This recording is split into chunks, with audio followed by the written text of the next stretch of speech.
Don't miss the gripping new series that everyone is talking about. Of course I'm going to defend you, but here I'm going to tell you the truth. Go behind the scenes of Manchester City's record-breaking season. If you hate me, guys. Experience football like never before. We need to fight for everything every year. All or nothing, Manchester City. We are close. We are so close. All episodes available now on Amazon Prime. Hey Mercedes, what's better about the new Mercedes-Benz Sprinter? The new Sprinter has better safety and security as standard, with autonomous emergency braking, alarm, and double lock on all doors. With new MBUX 7-inch touchscreen and Apple CarPlay as standard, and the option for me, the Hey Mercedes voice assistant. Hey Mercedes, how's the new Sprinter connected? The new Sprinter has powerful inbuilt telematics, including intelligent route planning, remote tracking, and maintenance alerts to keep your business moving. The new Mercedes-Benz Sprinter. Better connected. Search new Sprinter to find out more. Thank you for tuning in to this week's Just Ball Things. If you're catching us on the podcast, remember to give us a rating and review. And now, on with the show. Shut up and sit down.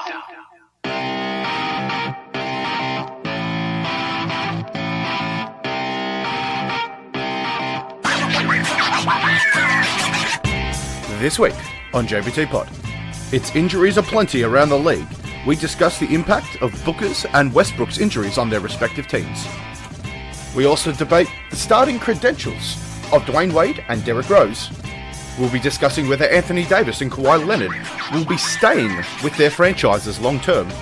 And if you were reforming a franchise, would you be taking Karl Anthony Towns or Donovan Mitchell? So shut up, sit down, because JBT is about to begin.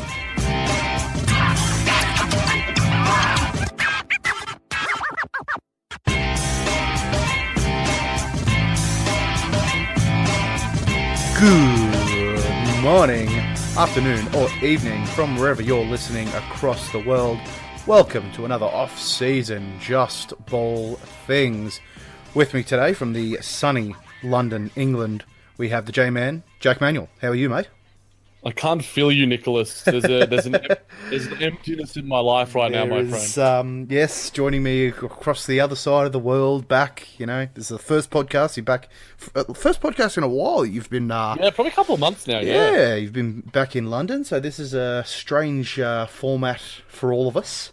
Yes, it is, but hopefully it's still good enough for us and the listeners. Indeed. My name is Nick Busink, and did you know that? What? This podcast was a bit of shambles on my end.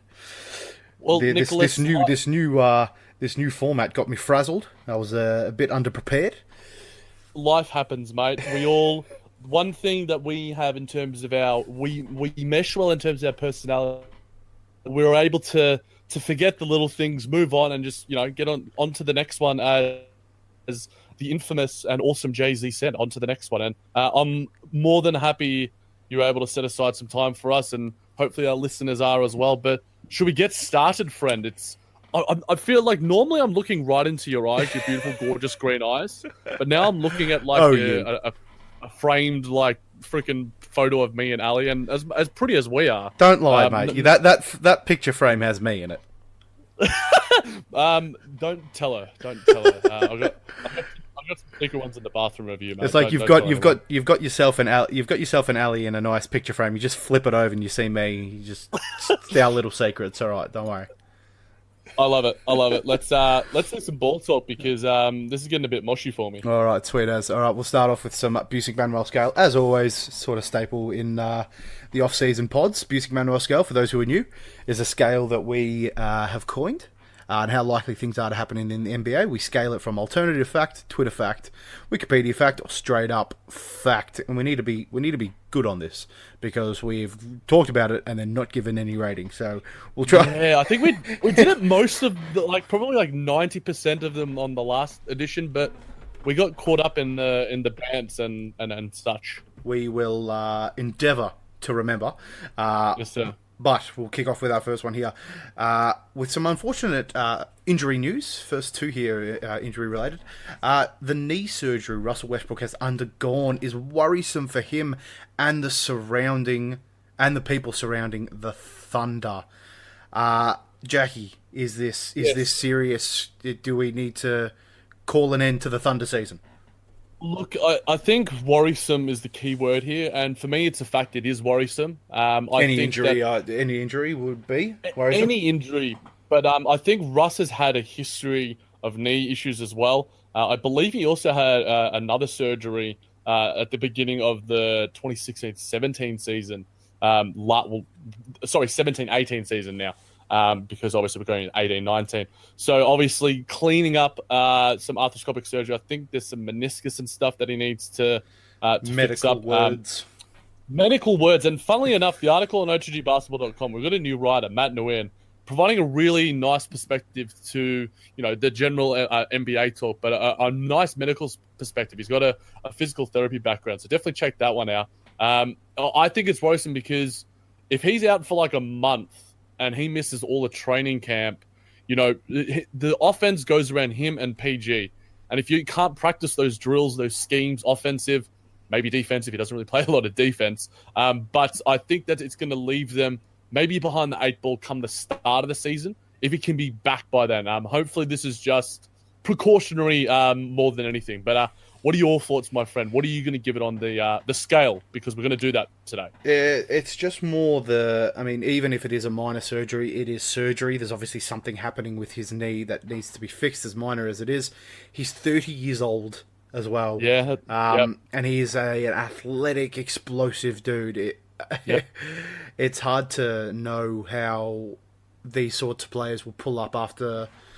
even after small injuries like this, Paul George, I don't think has been he hasn't been the player that he was projected to be. He wasn't like what he was in the Pacers. He completely destroyed his leg though. Yeah. But it's all about bounce. It's all about bounce back. So worrisome, yes, but overall, I guess it's not. I wouldn't be. What's the word I'm looking for? I wouldn't be going crazy about it. Yeah, definitely. I think it needs to be put into perspective. If this was something a bit more serious than a cleanup, which is generally what arthroscopic surgery is for the most part, but it still is obviously worrisome. If you're looking long term, obviously that supermax deal kicking into effect. How is a guy like Russell Westbrook going to age? Like you mentioned, with his history of knee issues, 30 years old. But Nick, in further injury news, Devin Booker's broken hand leaves the Suns in a dire situation heading into training camp and the start of the new season. More injury news. It's a bit disheveling at this point of the year. Been a rough week for the Stars there. It's his shooting hand as well, which is I believe so, a bit concerning. But he did. I think he posted an Instagram that was saying like, "Get ready for lefty shots," and I'm just like, he is dedicated, and I don't know. It's not a dire situation. I don't think it wasn't a 6 weeks injury, but I don't think it was. I don't think it was serious. Like it was 6 weeks just because of the surgery, I believe. It's just like literally one of the joints in one of his like hands, in his right hand, like you mentioned. It's always a little bit concerning for the shooting hand, but I mean he's super young. They've obviously taken the right precaution in getting the surgery and making sure it heals quite well. He'll bounce back. I've got more hope for him than Russell Westbrook, even if it was just a clean up. But like he's 21 or something. He's 22 now. It's something stupid young. He is. I think he is literally 21. He's like younger than Simmons, Mitchell, all these guys. But Nick, I'm going to give you a conspiracy theory. Oh, here we go. You can give me your thoughts, and the fans can give me theirs. I was listening to Bill Simmons. I'm not sure if it was him that came up with it or whoever was on or some podcast, and they were sort of saying that he might have already been injured before he signed that max deal. Obviously, that 5-year, $150 million. And obviously, you don't want to let the organization, Ryan McDonough and the front office know that you've got that injury until you've put your pen to paper on the dotted line. I'm going to put it out there because, you got to get that paper, Nicholas. You got to Do you have your soundboard with you? You got do. you got a money thing for me? I do. Hold on. I need that money. Yeah, we did it, mate. Money. We did it. Dollar bills. But I think it's worth thinking about. But also, there's the other conspiracy theory that people were saying. Here's a double conspiracy for you, mate. This is like 9/11. I need the X-Files. 9/11 moon landing all in one for you. But the other one was people were saying that he was riding a unicycle. There was video of him on Instagram and Twitter going around. He was running a unicycle with no hands, and apparently that's how he injured it, rather than just in a scrimmage and at practice. But I'm not sure which one, if I believe either of them. But part of the beauty of podcasting and NBA media is the fact that we can talk about it and put forth these stupid, unfounded theories. Yeah, well, speculation's half the fun, isn't it? You just create the conspiracy theories. Which one would you believe more, my friend? I mean, the contract. I feel like the contract thing has happened so many times before. Oh yeah, hiding an injury to sign max, and then be like, oh well, this guy needs surgery. People do it with health insurance. I'm not injured. Nick, health insurance. All right, fair enough, mate. Let's move on before Nick gets in trouble with technically fraud. with the federal and state government out there in Victoria and Australia. But Nicholas, we have Luol Deng. We talked about him on our last podcast. The signing was inevitable with the T-Wolves. Mm-hmm. We thought some other teams would be a better fit. Tom Thibodeau thought otherwise. Yep. Luol Deng signing with the T-Wolves is a precursor to a Joakim Noah move if he's bought out, despite what is being said by those in and around the Minnesota franchise.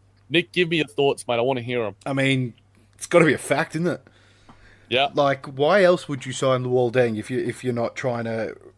Not so much. It's not so much him trying to remake the team. It's just he knows what he likes, and he had what he liked in. He's a very stubborn man. I think that's very well known. Yes, it is. I think he's got 4 out of the five players now. He's got Heinrich's next, baby. Bring back Kirk. I can see it now. I mean, it's like he's got a checklist and he's just like a shopping list. And he's like, yep, all right, bought him. Now I just need to go past the the New York aisle and pick me up some Joakim Noah O's or whatever. Joakim Noah O's. Joakim Nose? No, yeah. There's a joke in there. Frosty Joakims? I don't know. Frosty Joakims. Some sort of cereal variant. Corn Noahs? Nah. Where's Chaz when you need him? He's good at this stuff. If you guys have any jokes that are better than our terrible ones, at the JBT, jbtpodcast@gmail.com. But I'll quote by the New York Times' Mark Stein, and he quoted saying that no current plans were to pursue Joakim Noah should he part way in the future as expected. I'm going to give this wiki. I'm not as factoid on it as you are, but I think that there is a likelihood on it. Before we move on, give me a percentage that you think, 1, Joakim Noah won't be on the Knicks going into the season, and 2, Joakim Noah will be a Timberwolf in the near future. Odds on both. Odds on both, mate. Roll that dice. I mean, I've said it as fact. So if I go anything less than 100%, then I'm not backing myself, am I? No, you're not. So 100%. But what about the other one? So and then the they're both of them. I'll give him. I mean, if he's 100% going to the Wolves, then he's 100% leaving the Knicks. That is true. That is sound logic, my friend. That's maths. Quick maths. Quick maths. 2 + 2 is 4. Still on Minnesota. Kevin Garnett made some let's call them interesting comments about the Timberwolves starting lineup. Obviously, he's a Minnesota legend, one of the best, if not the best, Timberwolf of all time. He said, and I quote, "I'd start Derrick Rose at point guard this season." Nick, are you with KG? Are you going to start Derrick Rose over Jeff Teague, Tyus Jones? What's going on with KG? I mean, KG's had some pretty outlandish stuff. I'm pretty sure he called Thon Maker to be a MVP. MVP, that's a good one. Probably not starting brawls with Filipinos would help that. Not starting, but it being a part of throwing some kicks in there. But that's that's for another day. I mean, he said some pretty crazy shit. I think he loves it. He loves the spotlight. He loves a bit of a hot take, does KG. That he does. And I think he's talking absolute bollocks, mate. Yep. There is no way that you start Derrick Rose. Not after what he's shown. Like, he hasn't shown enough. No, he hasn't. And I'll give you some more quotes. He said, you got older, but the knowledge don't go anywhere. He's more crafty now than ever in the pick and roll. He's able to get shots for guys, and he's able to knock shots down. So, yeah, I would. He's still as fast as any guy out there. No, he's not. No, he is definitely not. I don't understand what is coming from KG's mouth now. Area 21, I don't know what's going on in Area 21 because it's turning into, what's the one with Roswell? Is that Area 59? Area 51? Like, he's 51. If either of us are wrong, please let us know. It's Area 51. That's a well-known fact, mate. Okay, well, I don't know. So thank you for enlightening me. This is. Well, I didn't know bollocks was on the Busick Manuel scale. Maybe we should add that one in. Yeah, he's talking bollocks. Yeah, that's a bit of a London slang for you. Yes, I appreciate it. In my new town, but yeah, I agree. This is as alternative fact as it gets. But another oldish veteran in the NBA right now is D Wade. Still not signed by anyone, though the rumors are persisting that he will head back to the Heat. But Dwyane Wade's rumored demands to start, Nicholas, are laughable if true. Like, start. Laughable if true. See, they're like your language there. I don't think it's laughable. I mean, he commands quite high respect in the in that Heat outfit. I don't think it's like starting is not finishing. That's the thing. Like, starting is not eating up the most minutes. I personally would have him starting and finishing because that's when your vet presence can help a lot. But does he play 38 minutes a night? No, he plays 20, 25. Yeah. I don't think this is as crazy as I guess the question is leading it to believe. So I would say alternative fact. It's not laughable at all for him to demand to start. Yeah, see, he still has stuff to offer. I think him and Melo are in similar sort of camps in the fact that, or if this is actually what he has demanded, that just, it's not necessarily like we saw him in that Philadelphia series. Like, he won them a game or two, or maybe not two, but he won them a game off the back, and because he closed. I doubt that he started any of those games, or maybe he was a token starter. But looking at the depth chart of Miami Heat right now, I guess it's not as laughable in the sense that, is he better than these names?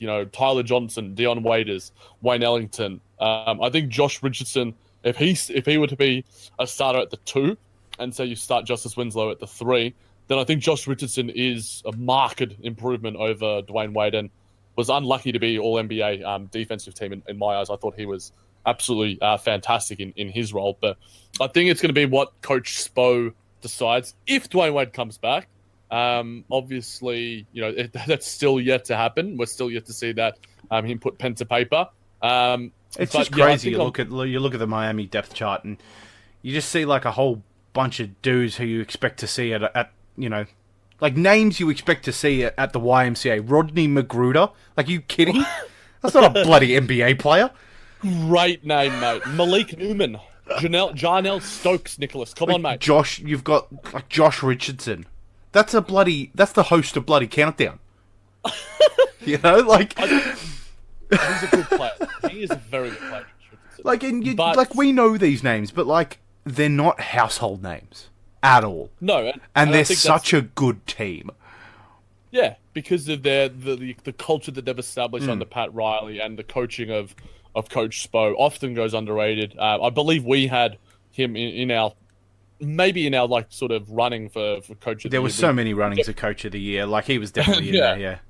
We definitely mentioned him. And now another one via a podcast, my friend. This is via the Game Theory podcast, I think with the Sam Vecini, I think his name is. This was brought up by both of them, and they were quite confident in this take of theirs. Donovan Mitchell is a better player to build a franchise around than Karl Anthony Towns. Now, that's a big one because, I mean, I'm a bit flabbergasted, but I can see the reasoning behind it at the same time. You got anything for me? You need to take this into perspective, okay? Okay. Give it to me. You need to look at it as if they're both first-year players, because Donovan Mitchell has the advantage of only having played 1 year in the NBA. Karl Anthony Towns has had 3 and has had a rocky... Like, he's been improving, but last year, considering the improvement he made in his second season, he didn't jump that next level again into his third season. And so that definitely affects how people view this question.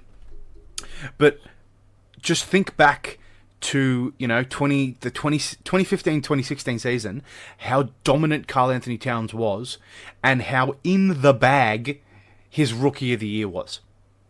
He was incredible. Yeah, and I think, like, we had a bit of a chat about him off the podcast, and I think, like, there's obviously so many areas of his game that can improve.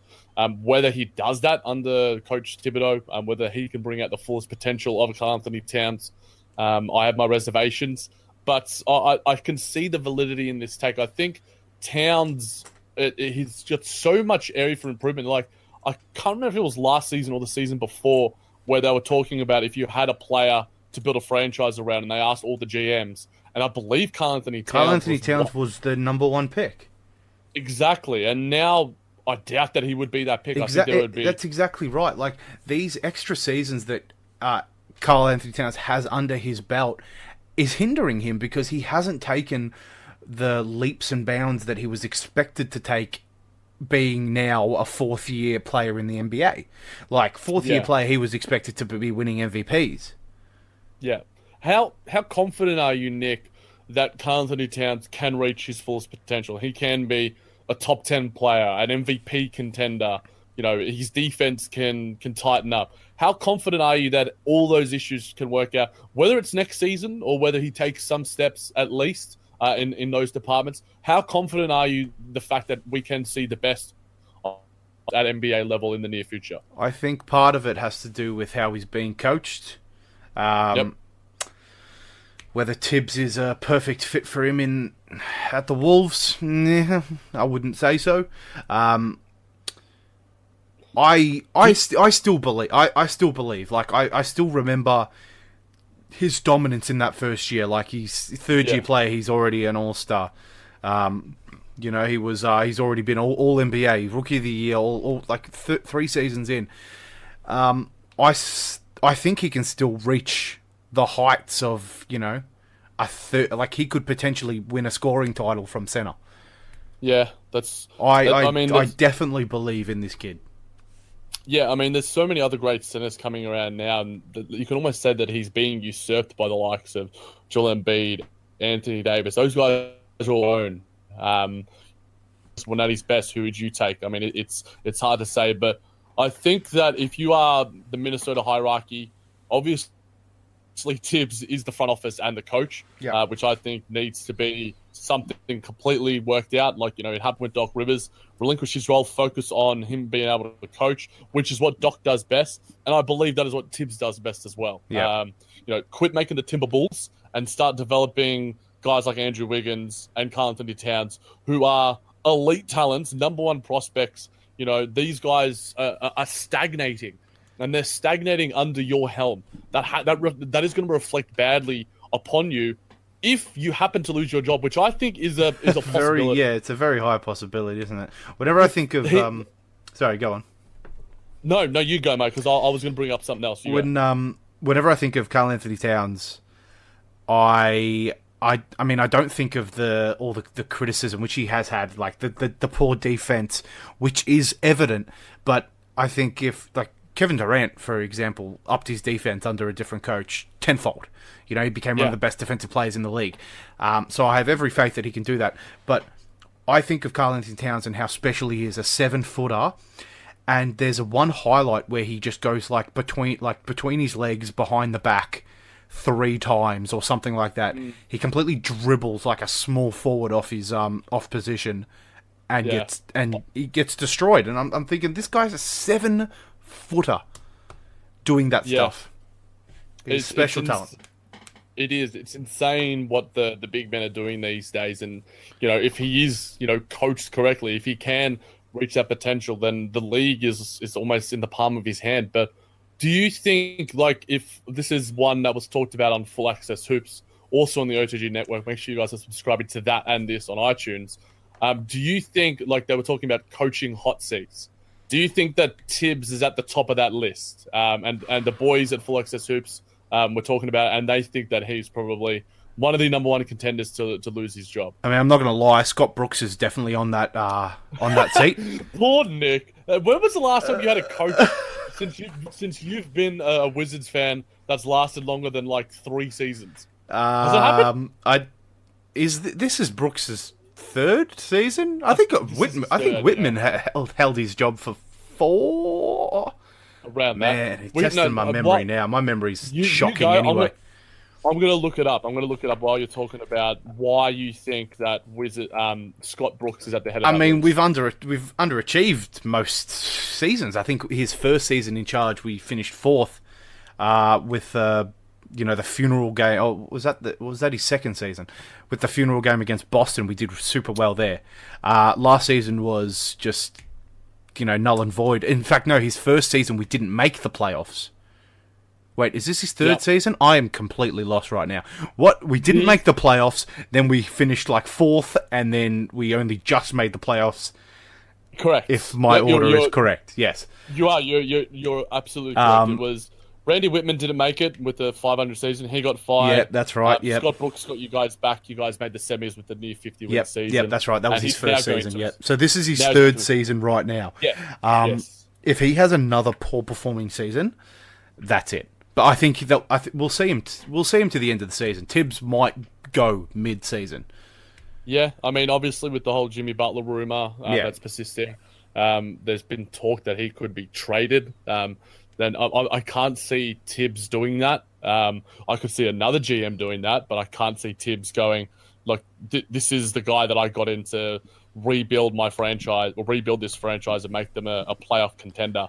And they made the playoffs, but they scraped through and were not horrible, but pretty poor against the Houston Rockets. But you were right, Nick. Randy Whitman had 4 seasons as 4. There we go. Coach.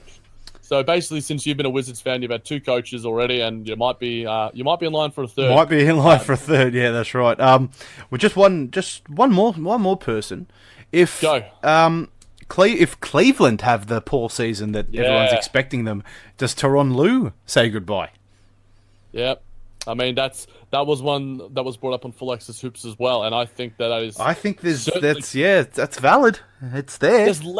I think there's less pressure for a guy like Ty Lue with LeBron gone now, but I think the owner Dan Gilbert is going to want playoff success. That's part of the reason why they re-signed Rodney Hood. They re-signed Kevin Love to that long deal. They've still got the vets on there in J.R. Smith, George Hill, Tristan Thompson, and stuff. So I think that we'll be talking about those 3 names pretty consistently, and there might be some other names that generally do pop up. But before we move on, let's give our definitive take on this. We won't do abusing Manuel because I guess it's neither here nor there. Donovan Mitchell, Karl Anthony Towns, you're the owner of a franchise. They're standing up against the wall. It's Donovan Mitchell and Karl Anthony Towns. Who are you picking? Donovan Mitchell, but only because of the past, because we've seen the lows of Karl Anthony Towns a lot more than the lows of Mitchell. Give Mitchell 3 seasons and that perception might change, but as of right now, if I know that I'm going to get this production from Karl Anthony Towns, and I know I'm going to get last season's production from Donovan Mitchell every season, I'm going to be taking Mitchell. The smaller sample size helps. And we've definitely seen Donovan Mitchell prove it in the playoffs as well. Playoff success. That series win over the Oklahoma City Thunder was an upset for many. Maybe some people had that faith in the Utah system, but he was integral to that. He outplayed for a lot of games, he was obviously had his ups and downs, but as a rookie to have such an impact at that playoff level, him and Tatum were, and I mean, it pains me to say this, they were light years ahead of Ben Simmons in terms of the impact they had. Ben Simmons had one bad game. Come on. He did, but Tatum and Mitchell's worst games paled in comparison. But we will move on, and I'm going with Towns because I've got faith. I'm going to go the other way and keep the faith. Keep the faith. Yeah, I think we might have to revisit this one because it'll be interesting to see how both their seasons play out. But yeah, this season will be very deciding for Karl Anthony Towns. But keep going. Yeah, integral. Now, Nick, Kawhi Leonard will stay in Toronto beyond this season, as predicted by teammate Danny Green. He said this on a podcast, I believe. I quote, "I can just tell you that Toronto is going to be hard to turn down." Now, I slowed it down there because I wanted to add the emphasis on the fact that, emphasis. What do you think? Is Toronto going to be hard to turn down for Kawhi? I mean, is anyone in the psyche of Kawhi Leonard? No. I doubt that Danny Green has spoken to Kawhi Leonard about this at all. Who does Kawhi speak to? Exactly. That's exactly my point. I mean, maybe Toronto's going to be hard for him to turn down because no one else will take it. Yeah. Nah, that's a bit of shade. That's a bit of shade, but a bit salty here. Like he doesn't know. There's no way. I don't think he will stay in Toronto. I'm leaning towards, and maybe this is the optimist in me, and the fact that if I probably didn't go for the Nets, I'd probably go for the Raptors. I've been to I think the Air Canada Centre, I believe it is. It is an absolute atmosphere in there. I love Toronto. I love the city. Masai Ujiri, get me on the vet minimum, mate. I'll kick around. Or if you guys want to sponsor the pod, give me some of those OVO jerseys.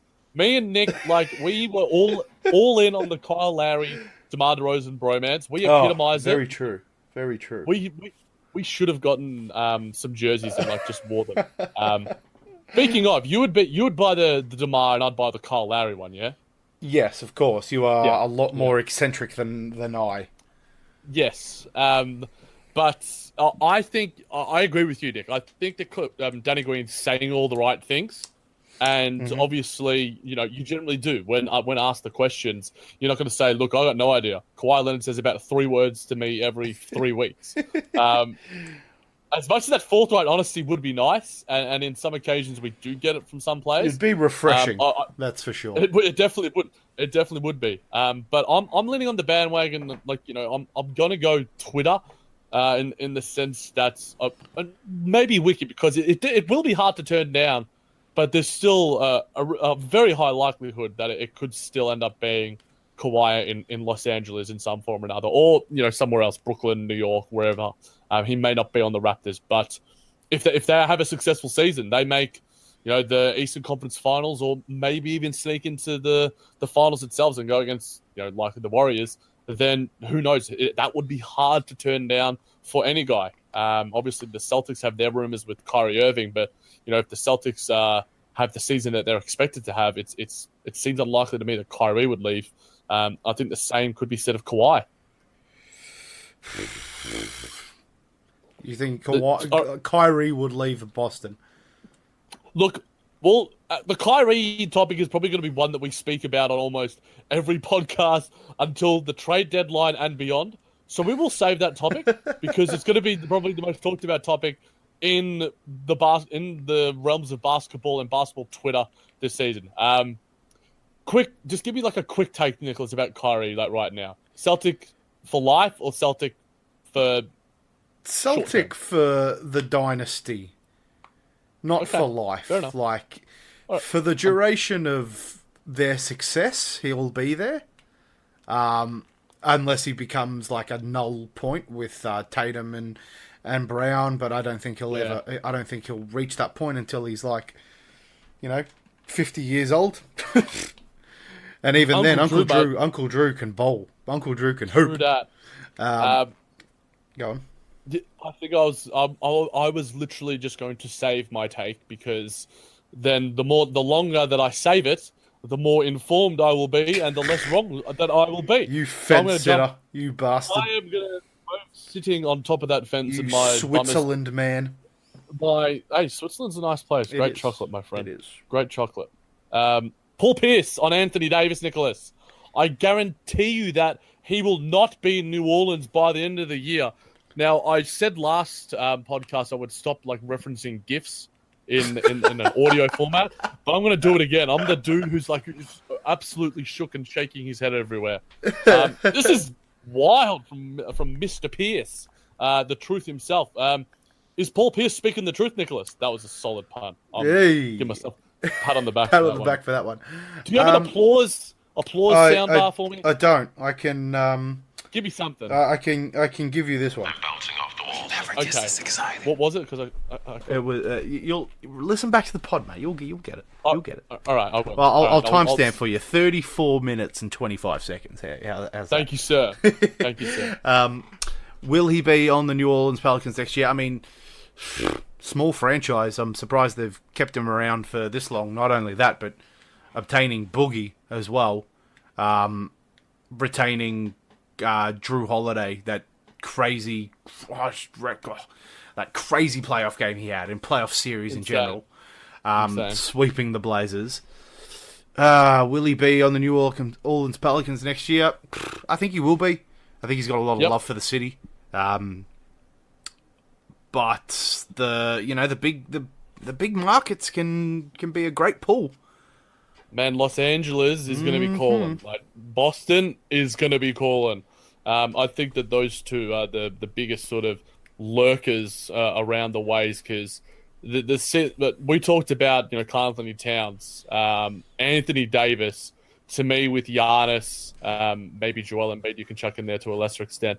The league is going to be there soon enough. And in New Orleans, I don't think we see him dominate the storylines, the NBA Twitter sphere, the media, the podcast sphere, as much as if he was in LA. Does he want that? Like you said, he's been quite loyal, to the Smoothie King Center. Speaking of, remember when we were in Washington and we went to Smoothie King? Mm-hmm. How is Smoothie King sponsoring a sports arena? I didn't know that they were that freaking big. Now, we don't know I mean, it was good. The Smoothie King was pretty good. It was big, but Boost was almost better. I don't know. I liked the Smoothie King one. I was a fan. Fair enough. I was a fan. Fair enough. But Smoothie King, get us on if you guys jump on board. Mate, you have no shame. So, mate, I'm an absolute sellout. If we were to get Viagra as a sponsor, I'm fucking all about it. It's how I get up in the morning. Timestamp that one for me, mate. I'm going to send that one to all my friends. But, this is huge from Paul Pierce to say he guarantees he will not be in New Orleans by the end of the year. Yeah, it's a bit crazy. It's a bit crazy.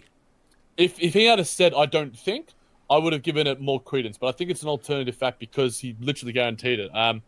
His free agency status over the coming years will be fascinating. And New Orleans, their postseason run against, the Portland Trailblazers, like you mentioned with Drew Holiday, was awesome. Losing Boogie, what does that take away from them? Adding in Julius Randle, that might, actually help their system more. It helped them. They were the number one team in pace. Julius Randle fits that mold. Maybe it allows him to play some interesting lineups with Nikola Mirotic, maybe at the 3 a little bit more. I'm not sure. It's going to be a very nice season, an intriguing season for the Pelicans. And obviously, Anthony Davis is going to be at the head of that. And I feel like Davis is a superstar, and I'm probably guilty of this as well. Like when we were doing JB Team of the Year and JB Team of the Week, it was just consistently, he just dominated the power forward and set a position on a nightly basis. Like, oh yeah, he had 45 and 25 and 5 blocks. That's just Anthony Davis. We come to expect that from him in ways that we expect triple doubles from Russell Westbrook and stuff. And this kid is still 23, 24 years old. It's insane. It's when you start getting the production that you do, you obviously take it for granted. You just got to sit back and be 45, when he scores his 45, 50 points a game. Game. That is a lot of points. 25 rebounds as well. If he gets it, but he has had games like that. It is Yeah, it's crazy. Absolutely crazy. And because these guys are professional athletes do it as a job, you're sort of taken out of it a little bit. Be like, oh, well, you know, these guys do it for a living. But it's like, they're just still crazy, crazy talented when they're doing it against other professionals. Yeah, it's unfathomable. And I think in the perfect situation, Anthony Davis is the perfect foil with like a LeBron James, with a KD, with a Kawhi, whatever you want to say. Obviously, KD's on the Warriors right now. But he's the perfect foil to bring down the Golden State Warriors. That's why, to me, it was very upsetting to see Boogie go down, because I was intrigued to see how they would go. Maybe they wouldn't have changed their system. Alvin Gentry wouldn't have changed their system to be a bit more of a pace and space, really get out in transition, sort of, because that's not Boogie's game. But at the same time, probably the two best bigs in the game, like at full health. Those two are just absolutely insane. So, but hopefully, you know, I want to see Anthony Davis, the league, become his, because, you know, there's only so much longer we have of LeBron James. KD's in his early 30s as well. I think the next person to step up will be Davis. But speaking of LeBron, Nicholas, LeBron James's list of contending teams is spot on, despite the fact that he didn't include his own new squad. He was never going to include his own squad. He's a humble man. And it's part of the reason why he is one of the GOATs, or the GOAT according to you. But his contending teams were, for those playing along at home, he didn't say the Warriors because he was asked in reference, and he's just like, they're the champs, they're the ones to contend against. So he said Houston, OKC, Boston, Philly, and Toronto. I think that those are pretty spot on. Like, I'm going to go with this as a fact. What do you think? I think maybe Anyone else? He's giving a bit too much credence to Toronto. Like, I am still a little bit iffy on Kawhi Leonard and how he will return after such a massive amount of time off. Whether his headspace is still fine, who the fuck knows? Like, you know, you're going to assume that it's all right, seeing as like new team, new face, new coach, blah blah blah. Who would I replace for Toronto? Now that's a bloody question. I'm not sure. You don't have to necessarily, but I think definitely like Boston, Philly, Houston are in that same echelon. Yeah, that same tier. OKC is a little bit behind them. Yeah. But definitely Houston, Boston, Philly right up there together. Okay. See, yeah, I would almost have Boston tier of its own, because they're in the Eastern Conference, and I think that they've got almost a stranglehold like LeBron used to. I think Philly can take him though. I really do. I think they can as well, but I think that there are enough valid questions about them, and enough to sort of say that Boston last year was freaking insane. Yeah. Without their two best players. Like, Gordon Hayward is, like, we've forgotten how good he is. Like, at his best, top 20 player. Kyrie Irving, at his best, near top 5, top 10 easily player. Yeah, near top 5. I'd support that, yeah. And I think, for me, it's Boston in a tier of its own. And we're going to get to Houston, like, in a little bit with some comments from Bill Simmons. It's for me, it's Boston, it's Houston, and Toronto, Philly, OKC. The reason why I say Toronto, I argue with you, is because I'm not in Kawhi's head, but I don't know if I've written pieces, but I've sort of done like some pieces for Beckett Media and sort of projecting the season ahead. I think Toronto at their best can be. I did a piece actually for the NBA Analysis Network, which 3 goals for the upcoming season for Toronto, and I said that they should aim for the finals because defensively, I think that they can be the best defensive team. Kawhi Leonard, Pascal Siakam, OG Anunoby, DeLon Wright, Kyle Lowry, one of the best point guard defenders in the NBA. You know, Fred VanVleet is no scrub. Serge Ibaka, if he can get something back, they're going to be crazy good defensively. And adding Nick Nurse, who is known to be an offensive mastermind, sort of revolutionized Toronto last season in terms of their system and got the buy-in from Lowry and DeMar. So that's why I have Toronto in there. And I think Kawhi adds an element in the sense that he's proven it against, you know, in the playoffs as a Finals MVP, and before he was cruelly cut down by the ogre himself, Zaza Pachulia, he could have taken down the behemoth that was the Warriors in that stage. So, I mean, I completely understand where you're coming from, and I think it's absolutely valid, and I can't argue against it. But I will counter it with the fact that, if Kawhi is healthy, would you change your take? Yes.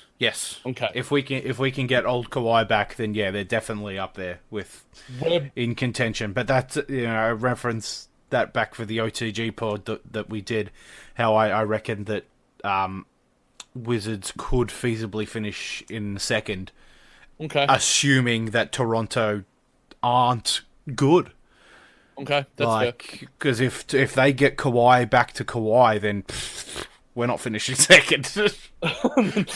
No, you are not. No. And make sure you guys subscribe to the outlet on iTunes as well, following in Blog Talk Radio, as well as us. But Nick, we'll go on to that Houston comment, and we'll come back to Isaiah Thomas. Now, Bill Simmons, he definitely said this on a recent pod that I listened to while playing 2K. I've got a 2K article out, guys, for self-plug on otgbasketball.com. Check it out. Make sure you guys are playing the game as well. If you want to hit me up or play me online, slide into the DMs at the J-Man JBT. But Nick, Bill Simmons revealed on his most recent pod that he thinks the Rockets missed their window last season. I'm going to go fact, but I'll let you explain your take as well. There's definitely some validity here, so I'm going to give it a Wikipedia fact. Wiki? Yeah, Okay. I'll give it a wiki. Because a lot of people have been saying this for a while. This isn't really a new take that Simmons is taking. Like, people were saying it once they lost. Like, that was their chance. Yeah. Losing Ariza, losing... Who else they'd lose? Anderson. Not Anderson was a massive piece. They lost a couple of other pieces. And, I mean, Ariza was the big one for me. Do they have enough now with their additions to take on a Warriors team that just added Boogie? Yeah. I don't think so. Like, that was their opportunity. As slim as it was, even with a healthy Chris Paul throughout a whole series, I don't think they're toppling that behemoth. No, I don't think they are either. I think that they have missed their window, and I think the Ariza loss... I mean, there's people that will say, they've replaced with Melo and Ennis. I think Ennis is the most intriguing piece going forward for them, because for me, it was what made them contenders was their defense and their three-point shooting. Now, their three-point shooting isn't going anywhere. Yeah. But their defense last season was 6th or 7th, I believe, and that is crazy. Now, they're going to make a drop. Like, there's no doubt. Like, if they can stay top 10, then they will remain. I mean, Capella had a big deal with that, and he's just signed like a five year deal. That's true. Capella was huge for them defensively, and he took leaps and bounds. In his game. Yep. So that will remain. I'm really concerned about Melo. I really am. I mean, there's plenty of people who are my friend, but I think we might chat about. No, let's talk about it now. I think Melo, can add enough, and I think we did talk about it, the fact that with Chris Paul, it's a mentality thing. Like Chris, we're playing with his mate. Yeah, he's more likely to perform. So I think that should help, and if he's utilized in the right fashion. This Houston Rockets is already an all-time offensive juggernaut. Adding Melo, can they get the best out of him? Can they provide him a new dimension? Who knows? But offense isn't what matters for this Houston Rockets team. It's about defense, and I think that they play a switching style of defense, and Melo in a switching style of defense, they just don't match. They go together like peanut butter and anything that isn't jelly. Fish. Fish and peanut butter. That sounds disgusting. It definitely does. I'm not going to be trying that anytime soon. But I'm with you, mate. I think that they've missed it. I think that their defense is going to be one to watch. But if they can stay near top 10, even top half, like top 15, if they're anywhere from like 10 to 12, I think that they're a legitimate contender still. But if they're 15th to 20th or even lower than that, then I think that they're going to take a significant step back. That's the personal take. I think that OKC could even challenge them to an extent for that second seed, but we'll talk about that more in some season preview pods. But Nicholas, you got some video for myself and the listeners. So I'll let you play it and then talk because I can't hear it, obviously. A bit of context. Oh, well, if you want to give the context. I shall, my friend. Now, Isaiah Thomas, when he did the sort of cold tub challenge, whatever you want to call it, with Kevin Hart, and he put himself at the top of the point guard list in the NBA.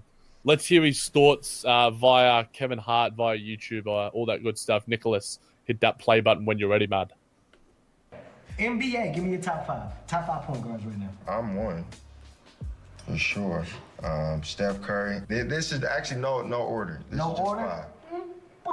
I'm one though, but no order after that. Steph Curry. Okay. Westbrook. Okay. John Wall. Damian Lillard. So He's pretty good. You got you, then Steph Curry number 2.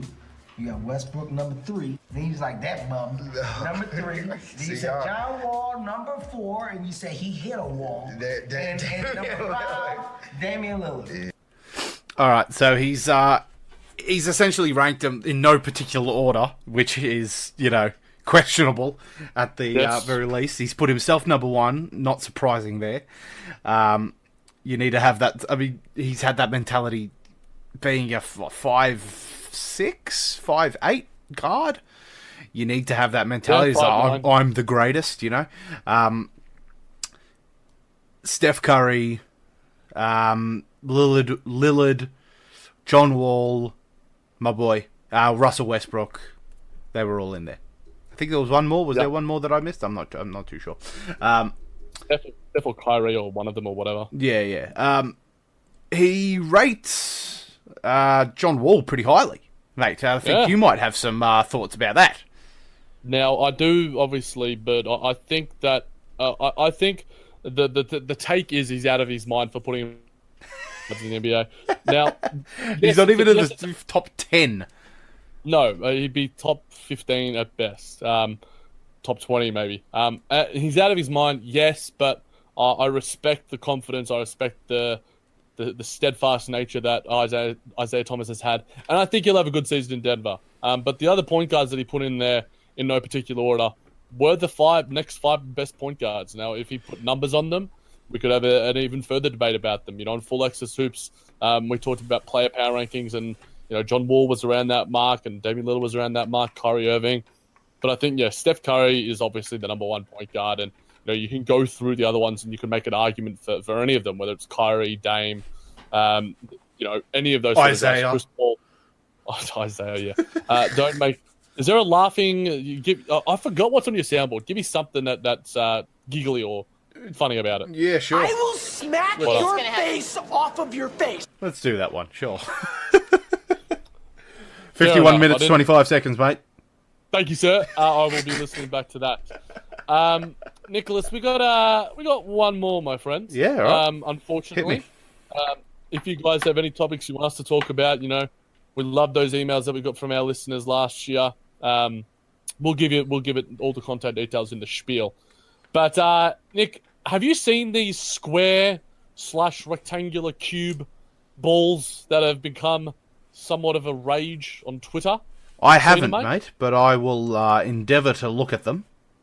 So, while you're looking at the video, I'll go through it. So, there's a video making the rounds where these coaches were using these sort of cube balls rather than, a basketball, a sphere, as a way of coaching shooting mechanics. Obviously flick the wrists, hold the ball the correct way.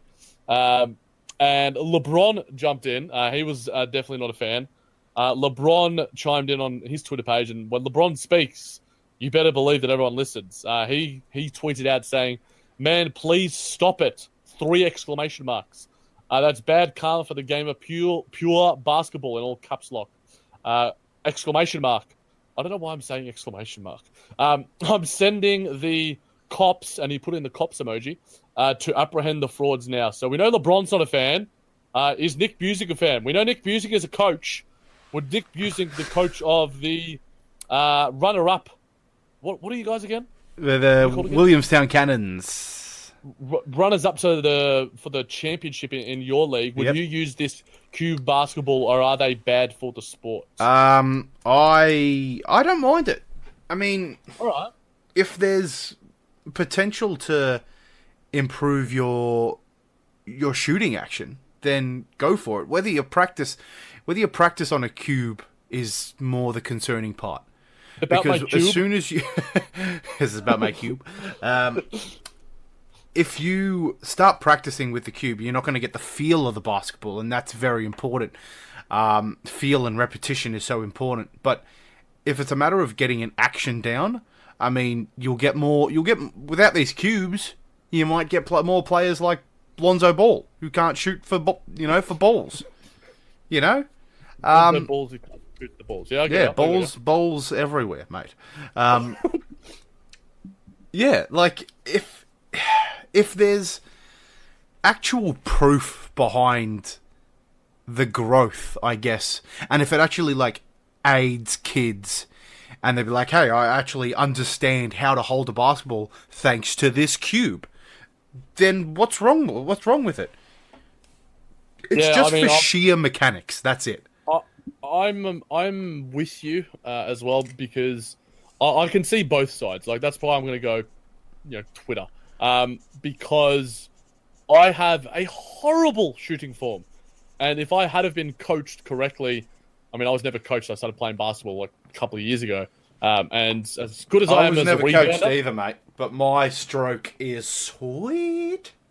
Yes, it is very wet, Nicholas. It makes me wet watching it. It's part of the reasons why whenever we generally do horse, you always kick my ass unless I do something athletic. We've both got our niches. You just need to go through the legs, and my legs are too bloody fat to get the ball underneath them, so I'm screwed. We need I guess to an extent, but I would rather, if I was coming up and I was playing basketball since I was, a young kid, like if I was 6-7 years old and I'm being taught basketball, don't give me a cube to start with. Give me a freaking basketball and show me how to hold it. And maybe, maybe Lonzo Ball does need this. Maybe, Stanley Johnson and all these other blokes, Tristan Thompson and Joakim Noah, need these cubes for their actions. But what kills coaching though? Like, Matt, I mean, taken from an expert opinion here, 90% of basketball play is not coached. It's what they play in the schoolyard. It's what they play after school. It's what they play with their friends. And if you can teach them good mechanics at training, whether it means like an hour using a cube, they will go out and play and use those mechanics on the balls. Like 90% of training is done by themselves. They need to learn for themselves. We just give them the tools to practice, and then they practice themselves. Yeah, I think that's a very good point, and I agree with it. And if you have the fundamentals, generally what you want to teach as a coach is show them the fundamentals that they know, that they're so innate that they can build from that, like you were sort of saying. But I don't know. I'm still Team Sphere till the day I die. The world is a sphere, Nicholas. Maybe Kyrie Irving likes these because they're a bit more square and a bit more flat. There was a really good comment and response that you would like as well to the tweet. Where do you remember the It's Always Sunny episode where it's like science is a liar sometimes? Yep.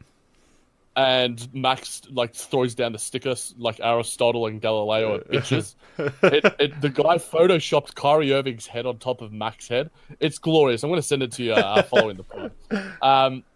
But before we end, there's another fad basketball making the rounds. Was Stephon Marbury's, the man himself who's taken over China and had a very credible NBA career at the same time. These I'm more of a fan of, Nicholas. These are, for those who haven't seen, check out Starbury Marbury on Twitter, or Ball is Life on Twitter. He's holding the ball, and it looks like the basketball from Space Jam when the little aliens have stolen all the NBA talent and put it inside the basketball. It looks very, very cool. I'm a fan. It's actually quite incredible, the ball itself. Like, can you imagine night hoops and you attach glow sticks to the backboard and the ring, and you just hoop at night?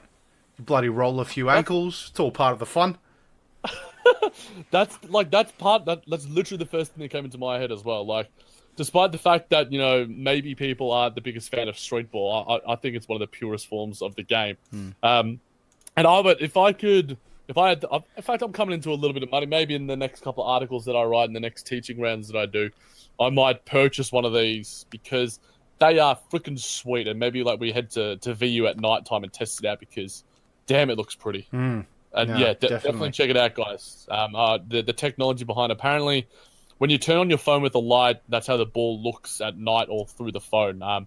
They're essentially glow-in-the-dark basketballs, and they've got cool colors. It's a very fun concept, and anything that brings some fun into basketball. I'm sure that the old heads and other less traditionalists might not be as big of fans, but as always, Nick, it's been a lot of fun chatting hoops with you, my friend. That's it for another week, Giacomo. Spiel. I shall spiel. That just about does it. For another week, I'd just like to say thank you for tuning in to another episode of Just Ball Things. You can catch us on the Nothing But Net radio channel, as always. You can also catch us on Apple Podcasts, Blog Talk Radio, wherever it is you listen to your podcast. We are also on YouTube, if that's how you listen to your audio content. We are there. Do us a solid, leaving a rating, review, comment, subscription, all of the above helps us a lot. So we appreciate that. You can contact us at the JBT or at JBTNick on Twitter. You can also hit up at OTG Basketball, where you can read some awesome NBA articles written by the one and only Jack Manuel and heaps of other contributors there. Lots of fire content there every day. We've got Facebook, Just Ball Things, you'll find us. And you can also email us questions, queries, comments, additions, whatever. Just want to chat, feeling depressed, let us know. You can hit us up on email, where we'll read them on the show. If they are depressing, we won't read them on the show. We'll keep it just between us, but we will have a nice D&M, jbtpodcast at gmail.com. So remember, it's you guys that make this show great, so we appreciate any and every post heading our way. So until next week.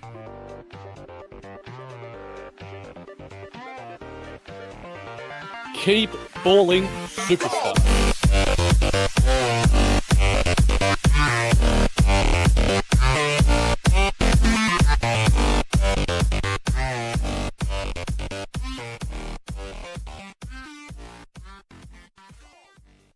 Don't miss the gripping new series that everyone is talking about. Of course I'm going to defend you, but here I'm going to tell you the truth. Go behind the scenes of Manchester City's record-breaking season. If you hate me, guys. Experience football like never before. We need to fight for everything every year. All or nothing, Manchester City. We are close. We are so close. All episodes available now on Amazon Prime. This weekend, it's all about Spurs v Liverpool. It's gonna be a cracker. And Betway are giving all new and existing customers a free £10 bet. All you need to do is bet £5 on the match on any market. Oh, sounds like they just got a free £10 bet with Betway. Betway, for the love of the game. Single bets at odds of evens or over. 18 plus. T's and C's apply. Bet the responsible way.